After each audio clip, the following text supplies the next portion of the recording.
বাংলাদেশের মধ্যে সরকারের এখন যখন সবাইকে একসাথে নিয়ে দেশ পুনর্গঠন করার কথা, সেখানে সরকার চাচ্ছে যে একটা গৃহপালিত বিরোধী দল তৈরি করতে। আপনারা জানেন যে তারা একদিকে বিচার বিভাগের স্বাধীনতাকে নষ্ট করছে, হাইকোর্টের দেয়া সুপ্রিম কোর্ট সচিবালয়ের যে রায় ছিল সেই রায়কে স্থগিত করেছে, একই সাথে তারা ইসলামী ব্যাংকে দখল করছে এবং তারা খুব দারাজ কণ্ঠে বলছে যে ইসলামী ব্যাংক নাকি তাদের কাছে নিরাপদ, বিএনপির কাছে নাকি ইসলামী ব্যাংক নাকি নিরাপদ। এরকম ভাবে তারা দখল করছে।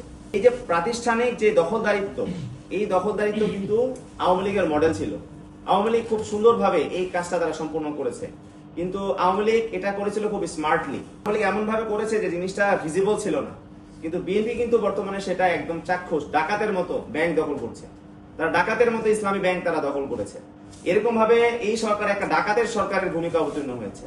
তো এই সরকার যদি এরকম ভাবে ডাকাতের ভূমিকায় যদি অবতীর্ণ হতে থাকে, এভাবে যদি তারা ব্যাংক দখল করতে থাকে, এভাবে যদি তারা হসপিটাল দখল করতে থাকে এবং তারা টার্গেট করে করে বিরোধী দলের প্রভাব থাকা যত ধরনের প্রতিষ্ঠান রয়েছে সকল প্রতিষ্ঠানকে যদি তারা টার্গেট করে, তাহলে কিন্তু এটাই স্পষ্ট যে বিএনপি একটা গৃহপালিত বিরোধী দল চাচ্ছে।